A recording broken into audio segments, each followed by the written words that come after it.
अस्सलामुअलैकुम वरहमतुल्लाहि वबरकातुहू। आज के लाइव सेशन में आप सभी का बहुत बहुत इस्तकबाल है। मेरे एजुकेशनल यूट्यूब चैनल ई गाइडेंस के ज़रिए इससे कबल हमने मराठी मजमून के लिए रहनुमाई शुरू की और अल्हम्दुलिल्लाह बहुत अच्छा रिस्पांस रहा उसका। हज़ारों की तादाद में तलबा इस मिशन में शरीक हुए। अब हम हिंदी का सेशन शुरू कर रहे हैं, हिंदी कंपोजिट जिसको हम लोकवाणी भी कहते हैं। इस लोकवाणी का सेशन हम लोग शुरू कर रहे हैं। एमसाल एसएससी के इम्तहानात में शरीक होने वाले तलबा की हिंदी मजमून की रहनुमाई के लिए अब ये सेशन शुरू किया जाएगा। आज 12 मार्च 2021 जुमा का दिन शाम के 7 बजे से ये लाइव लेक्चर शुरू किया जा रहा है। पहला लेक्चर है, इसमें आप सभी का बहुत बहुत इस्तकबाल है। इंशाल्लाह कोशिश रहेगी कि आप जितने भी लोग इस वक्त में यहाँ पे जुड़े हैं उनकी मुकम्मल रहनुमाई की जाए। आकलन कृति के क्वेश्चंस किस तरह से होते हैं, उसी के साथ साथ में व्याकरण कृति के क्वेश्चंस किस तरह से होते हैं, स्वमत के क्वेश्चंस किस तरह से होते हैं, भाषाभ्यास के क्वेश्चंस किस तरह के होंगे और अंत में जो है रचना विभाग जो राइटिंग स्किल के क्वेश्चंस किस तरह से होंगे, इसके ताल्लुक़ से इंशाल्लाह आपकी रहनुमाई करने की मुकम्मल कोशिश की जाएगी। चलिए हम लोग शुरू करते हैं आज के पर्चे के लिए। जो लोग भी जुड़े हैं फिर से एक बार सभी का बहुत बहुत इस्तकबाल है। मैं चाहता हूं कि अगर आप लोग किसी स्कूल से जुड़े हैं तो अपनी स्कूल का नाम मतलब अपना नाम और अपनी स्कूल का नाम लिखकर ज़रूर कमेंट करें ताकि मुझे पता चले कि कौन कौन से ज़िलों से जो है हमारे बच्चे जो है ये हमारा लेक्चर देख रहे हैं। तो चलिए शुरुआत करते हैं पेपर की। और पहला पर्चा आपके सामने कृति पत्रिका का पहला प्रारूप जिसके लिए समय है 2 घंटे का, कुल अंक है 40। बोर्ड इम्तिहान में भी इसी तरह के आपके लिए 2 घंटे का वक्त मुख्तस रहेगा, 11 बजे से लेकर 1 बजे तक का, और इसके लिए कुल अंक है 40। 10 अंक आप जानते हैं कि ओरल इम्तिहान के जिसको मौखिक परीक्षा भी कहा जाता है। सूचनाएं आ रही है आपके सामने, जिस तरह से इससे पहले हमने मराठी के पर्चे में भी सूचनाएं देखी कि सूचना के अनुसार गद्य पद्य भाषा अध्ययन की आकलन कृतियों में आवश्यकता के अनुसार आकृतियों में ही आपको उत्तर लिखना है। उसी के साथ साथ सभी आकृतियाँ आपको पेन से बनानी है और रचना विभाग में जो प्रश्न पूछे गए उसमें आकृतियाँ बनाने की आवश्यकता नहीं है, मतलब क्वेश्चन नंबर 4 में। और सबसे इम्पॉर्टेंट पार्ट शुद्ध स्पष्ट और स्वच्छ लेखन अपेक्षित है। तो चलिए जानते हैं। सबसे पहला पैसेज आपके सामने आ रहा है गद्य विभाग, जो कि 12 अंक के लिए 6 अंक के 2 परिच्छेद आप लोगों को पूछे जाएंगे। तो पहला गद्यांश का ये परिच्छेद आपके सामने है कि इस गाँव से करीबी कस्बे की दूरी 3 दिन की थी। गांव में खेती की ज़मीन तो थी पर कभी अच्छा बीज नहीं मिलता तो कभी खाद नहीं मिलती। खोए हुए आदमी ने गांव वालों को प्रेरित किया कि वे गांव में ही अच्छे बीज और जैविक खाद की दुकान खोल ले। वह खुद लोगों के खेत में मेहनत करता, खेती बाड़ी में उनकी मदद करता। गांव वाले भी खूब परिश्रम करने लगे। उसकी मदद गांव वालों के लिए खुशहाली ले आई। गाँव का तालाब मछलियों से भर गया, गाँव के पेड़ फलों से लद गए, खेतों में फसलें लहलहाने लगी, मौसम अच्छा बना रहा। गांव वालों ने इस सब का श्रेय खोए हुए आदमी को दिया। उन्हें लगा कि जैसी उसकी उपस्थिति में बरकत थी, धीरे धीरे वह पूरे इलाके में लोकप्रिय हो गया। पड़ोस के अन्य गांवों के लोग भी उसके प्रशंसक बन गए। अब कौन कौन से क्वेश्चन है? सबसे पहला क्वेश्चन मैंने आप लोगों को बताया था आकलन कृति का, फिर व्याकरण कृति का और फिर स्वमत का प्रश्न। पहले आकलन कृति का प्रश्न है खोए हुए आदमी के आने से गाँव की बदली हुई स्थिति। उसके बाद लिंग पहचानना है खाद और बीज का। उसके बाद में शब्दों के वचन बदल कर लिखना है और उसके बाद में स्वमत का प्रश्न है। तो हम देखेंगे कि जो लिंग पहचान कर लिखना है खाद और बीज, वचन बदलना है दुकान और फसलें, और बिना गुरु के ज्ञान नहीं होता इस विषय पर अपना स्वमत आपको लिखना है। चलिए सवालात किस तरह से लिखे जाएंगे। पहला ये आंसर पेपर अगर है तो आंसर पेपर में हम देखेंगे किस तरह से लिखा जाएगा खोए हुए आदमी के आने से गाँव की बदली हुई स्थिति। सबसे ऊपर पहला पॉइंट हम लोग डिस्क्राइब कर रहे हैं कि गाँव वाले खूब मेहनत करने लगे। उसके बाद गांव का तालाब मछलियों से भर गया। उसके बाद गांव के पेड़ फसलों से लद गए। और 4th पॉइंट जो है वो खेतों में फसलें लहलहाने लगी। इस तरह से जवाब लिखा जाएगा। सेकंड व्याकरण कृति का जो प्रश्न है उसमें पहला पूछा गया खाद, तो खाद है स्त्रीलिंग। उसके बाद में पूछा गया बीज, बीज है पुल्लिंग। नेक्स्ट क्वेश्चन यहाँ पर आपने देखा कि जो नेक्स्ट क्वेश्चन है वो है दुकान, दुकान का अनेक वचन हो जाएगा दुकानें, और उसी के साथ साथ में फसलें अनेक वचन है उसका एक वचन हो जाएगा फसल। नेक्स्ट प्रश्न की तरफ आते हैं। हाँ, बिना गुरु के ज्ञान नहीं होता, यह बात तो सच है, क्योंकि गुरु ही तो होते हैं जो हमारे सच्चे मार्गदर्शक होते हैं। गुरु सदैव यही चाहते हैं कि उनके छात्र हमेशा प्रगति की ओर बढ़े और देश के एक सच्चे और नेक ईमानदार नागरिक बने। गुरु एक कुम्हार की तरह होता है जो अपने शिष्य को एक गढ़े की तरह बनाते हैं। पहले वह गीली मिट्टी की तरह होता है, परंतु फिर भी उसे एक आकार देकर, उसे ठोक पीट कर, आग में पकाकर उसे एक घड़ा बना देते हैं जो कि पानी रखने योग्य बन जाता है। गुरु सदैव अपने शिष्य को अपने से ऊपर के स्थान पर देखना पसंद करते हैं या अपने से ऊपर के पद पर देखना पसंद करते हैं। जिस प्रकार एक घड़े को बनाने में एक कुम्हार की महत्वपूर्ण भूमिका होती है, उसी प्रकार एक शिष्य को बनाने में उसके गुरु की सबसे अहम और महत्वपूर्ण भूमिका होती है। चलिए आते हैं नेक्स्ट पैसेज की तरफ, और वो गद्यांश है हमारा। आदमी महाराज की जय हो। महाराज, आजकल हवा में खुशबू नहीं होती, यह हर समय हमारे यहाँ बदबू फैलाती है। इसकी बदबू के कारण रहना मुश्किल हो गया है। हवा कहती है, महाराज यह आरोप झूठा है, बदबू के कारण तो मेरा जीना कठिन हो गया है। अपने आप में मेरे पास न तो खुशबू होती है न बदबू। पहले ऐसा नहीं होता था। आजकल ये लोग मरे हुए पशु पक्षियों को यहाँ वहाँ डाल देते हैं, उनके कारण मैं बदबू वाली हो जाती हूँ। इनके कारखानों से निकली गंदगी और गैसें मुझ में घुल जाती है और यह बदबू दूर तक फैलती रहती है। मुझे याद है कि एक बार भोपाल के एक कारखाने से निकली जहरीली गैस मुझ पर सवार होकर दूर दूर तक फैल गई थी और कितने ही लोग रात में सोते हुए मौत के मुंह में चले गए थे। इन लोगों से कहिए कि ये गंदगी के ढेर ना लगाए, सफाई रखे, कचरे से कंपोस्ट खाद बनाए। आदमी कहता है, लेकिन तुम अचानक चलकर हमारी आंखों में मिट्टी डाल देती हो, सब कुछ तबाह कर देती हो, क्या इसका हमने तुम्हें न्योता दिया था? हवा कहती है कि मैं किसी के निमंत्रण का इंतजार नहीं करती, चलना मेरा काम है। आप कहते हैं तो लो, मैंने चलना बंद कर दिया। ये पैसेज है। क्वेश्चन देखेंगे। पहला क्वेश्चन, आकलन कृति का हवा ने राजा से यह शिकायत की। दूसरा प्रश्न जो है व्याकरण कृति का, जिसमें 2 पार्ट है। कृदंत रूप बनाना है, फैलना और लगना, और गद्यांश में प्रयुक्त शब्द युग्म ढूंढकर लिखना, जो कि बहुत आसान क्वेश्चन होता है। और तीसरा, कारखानों से निकलने वाली जहरीली गैसें वायु प्रदूषण का कारण होती है। और इस विषय पर अपने विचार 25 से 30 शब्दों में लिखिए। तो पहले प्रश्न का उत्तर किस तरह से लिखा जाएगा हम देखेंगे। हवा ने राजा से यह शिकायत की। पहली शिकायत क्या की कि बदबू के कारण मेरा जीना कठिन हो गया है। दूसरी शिकायत थी कि आजकल लोग मरे हुए पशु पक्षियों को यहाँ वहाँ डाल देते हैं। तीसरी शिकायत थी कि इनके कारखानों से गंदगी और गैसें मुझ में घुल जाती है। और चौथी शिकायत थी कि लोगों को चाहिए कि गंदगी के ढेर ना लगाए। नेक्स्ट, व्याकरण कृति का प्रश्न है। फैलना से कृदंत रूप बना फैलाओ, उसी के साथ साथ में लगना से कृदंत रूप बना लगाओ। नेक्स्ट क्वेश्चन, यहाँ पर हमको जो है शब्द युग्म ढूंढ कर लिखना है। 2 शब्द युग्म है हमारे पास में, पहला आजकल और उसी के साथ साथ में दूसरा है अपने आप। ऐसे आप पैसेज में देखेंगे तो आपको 8-10 शब्द युग्म मिलेंगे। जैसे पशु पक्षियों भी एक शब्द युग्म है, जिसमें आप बीच में देख सकते हो आजकल के बीच में जो निशान लगा है उससे हम पहचानते हैं कि ये शब्द युग्म है। ऐसे जितने भी निशान लगे हुए दो लफ्ज़ों को जो जोड़ने का काम करते हैं, ये तमाम शब्द युग्म आप इजीली, मतलब बहुत आसान से, मैं हिंदी की परिभाषा की बात नहीं करता, बहुत आसानी से आप इस तरह से पहचान के अपने जवाब लिख सकते हो। बहुत ईजी, आपको 1 नंबर यहाँ पे मिल जाएगा। नेक्स्ट, तीसरा प्रश्न जो है सोमत का, मानव जीवन के लिए वायु का होना अति आवश्यक है। वायु रहित स्थान पर मानव जीवन की कल्पना बेमानी है। कारखानों से निकलने वाले धुएं में सल्फर डाइऑक्साइड की मात्रा होती है और क्लोरोफ्लोरोकार्बन भी हम जिसको कहते हैं वो भी एक बहुत मात्रा होती है, जो कि पहले सल्फाइड व बाद में सल्फ्यूरिक अम्ल में परिवर्तित होकर वायु में बूंदों के रूप में रहती है। यह बारिश के पानी के साथ पृथ्वी पर गिरती है, जिससे भूमि की अम्लता बढ़ती है और उत्पादन क्षमता कम हो जाती है। सल्फर डाइऑक्साइड से दमा रोग हो जाता है। कुछ रासायनिक गैसें वायुमंडल में पहुंचकर ओजोन परत को नुकसान पहुंचा रही है। ऐसे में त्वचा कैंसर जैसे भयंकर रोग की संभावना बढ़ती जा रही है। वायुमंडल में ऑक्सीजन का स्तर कम होना भी प्राणियों के लिए घातक है, क्योंकि ऑक्सीजन की कमी से लोगों को श्वास लेने में भी दिक्कत आ रही है।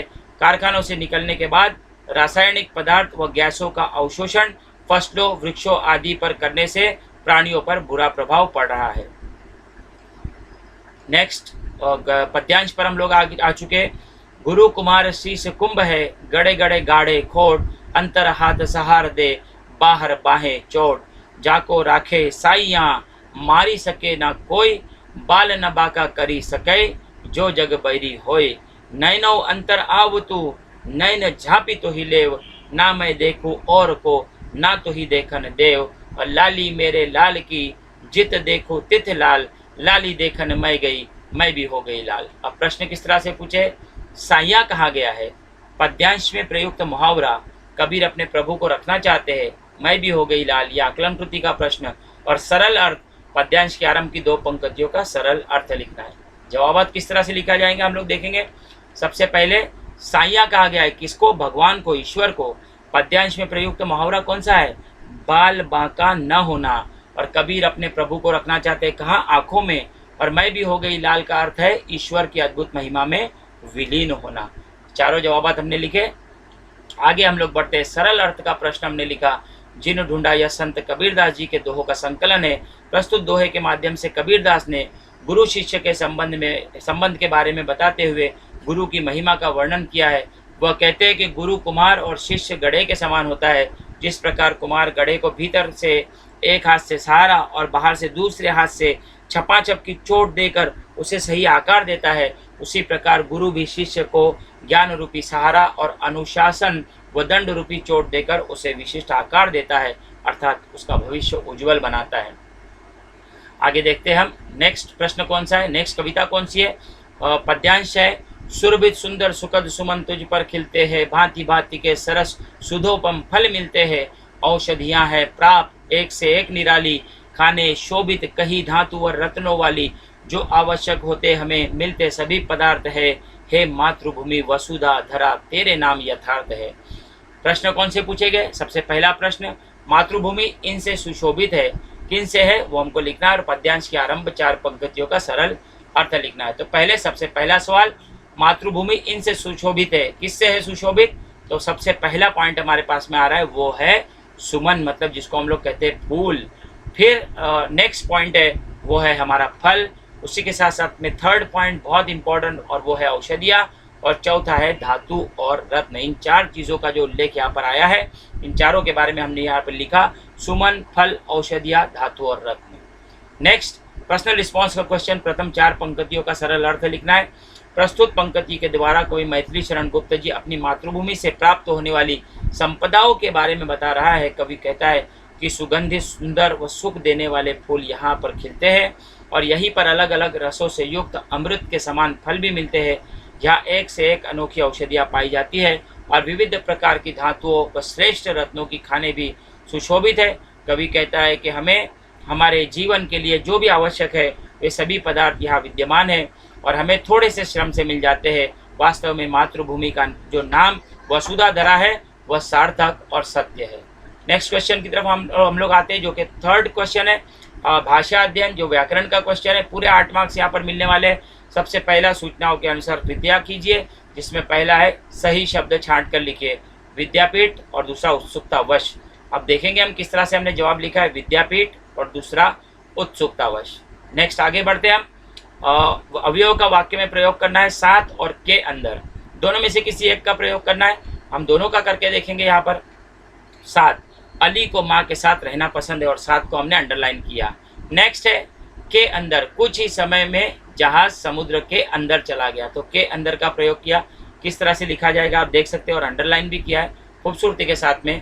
नेक्स्ट क्वेश्चन, आकृति पूर्ण करने का, कृति पूर्ण करने का संधि शब्द से रिलेटेड ये प्रश्न है।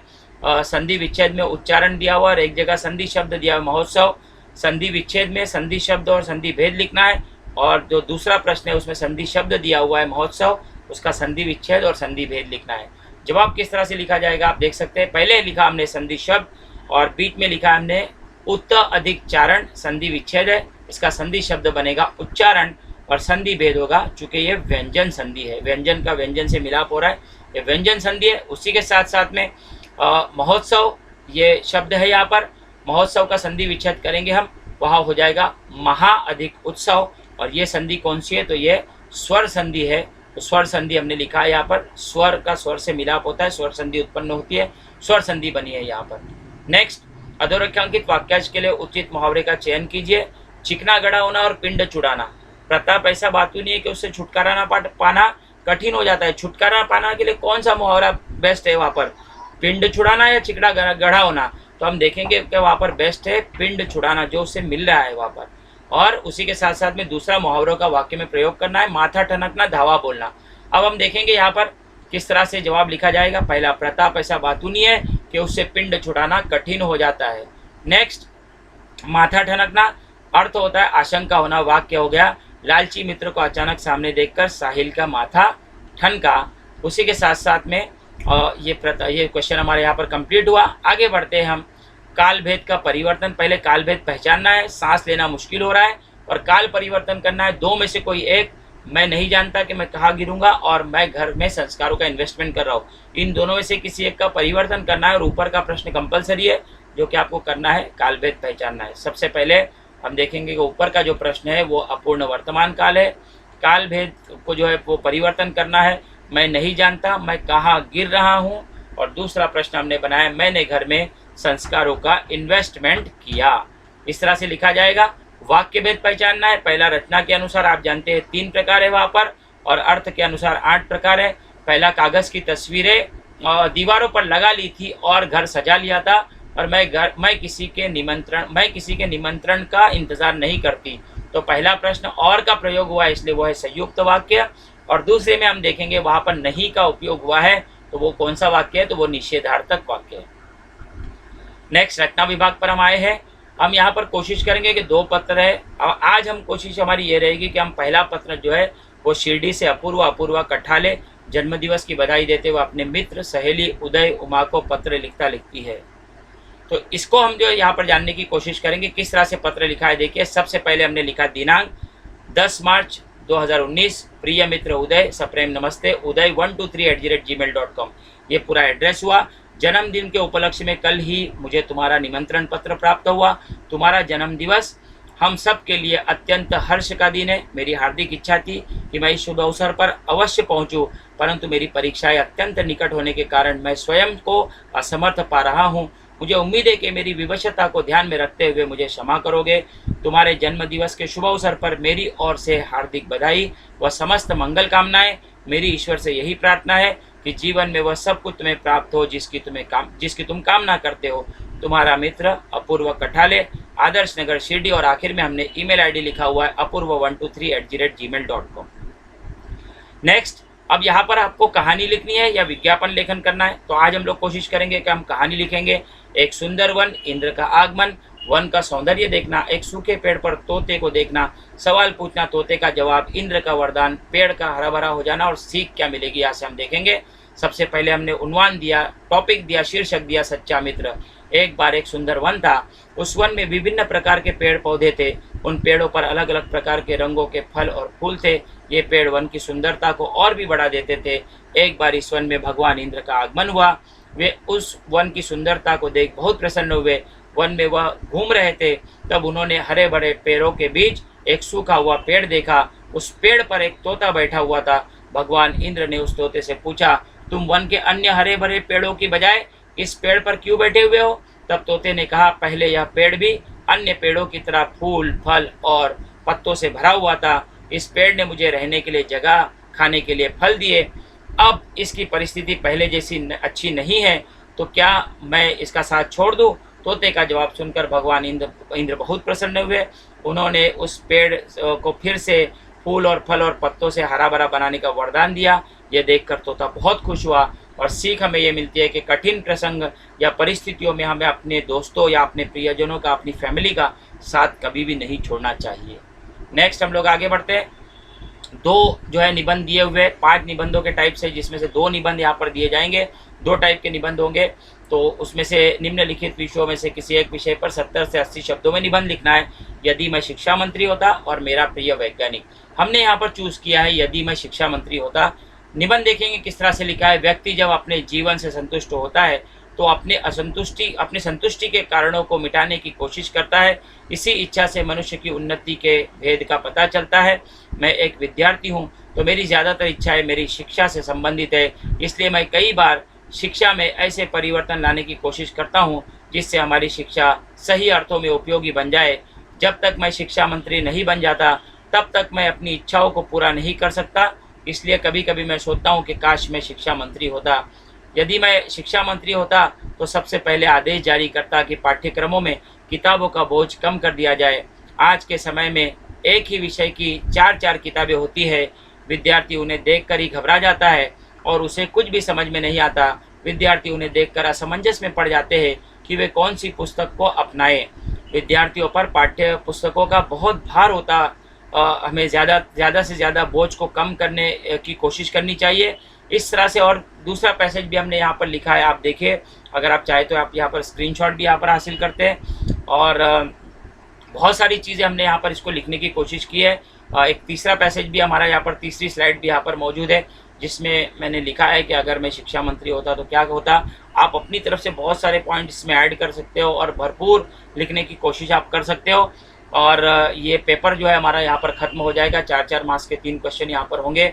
और हमने अंत में देखिए संदेश दिया है कि शिक्षा व्यवस्था में परिवर्तन करने से देश की हालत को बदला जा सकता है। जापान जैसा देश अपनी उद्देश्यपूर्ण व्यवस्था की वजह से ही इतने कम समय में आज उन्नति के शिखर पर पहुंच गया है। मैं भी संसार को बता देता कि भारत के विद्यार्थी भी देश के निर्माण में बहुत ही महत्वपूर्ण भूमिका रखते हैं या निभा रहे हैं, लेकिन अभी तो बस यही दोहराना पड़ता है कि काश मैं शिक्षा मंत्री होता। इस तरह से अपना निबंध यहाँ पर पूरा किया जाता है। तो आज का पूरा पर्चे का पैटर्न जो है किस तरह से होगा मैंने आप लोगों से शेयर किया, आप लोगों को बताया। आप लोग आज यहाँ पर शरीक हुए आज के इस लाइव सेशन में। फिर एक बार आप सभी का बहुत बहुत शुक्रिया, बहुत बहुत धन्यवाद आपका। और अगर आप इसी तरह से आपको कोई सवाल पूछना चाहते हो या आपका कोई कमेंट हो तो कमेंट बॉक्स में आप ज़रूर अपना सवाल करें। हो सके तो अपना और अपने स्कूल का नाम भी ज़रूर लिखें, ताकि मुझे पढ़कर फिर मैं कहता हूँ कि पता चले कि कौन से ज़िले से लोग हमारे साथ में जुड़े हुए हैं। और सबसे आखिरी बात वो ये कि मेरे एजुकेशनल यूट्यूब चैनल ई गाइडेंस को अगर अब तक भी आपने सब्सक्राइब नहीं किया है तो आप सब्सक्राइब कीजिए और बेल आइकन को भी क्लिक कर दिए ताकि आने वाले जो है वीडियोस के नोटिफिकेशन आपको मिलते रहेंगे। बहुत बहुत शुक्रिया। अस्सलाम वालेकुम।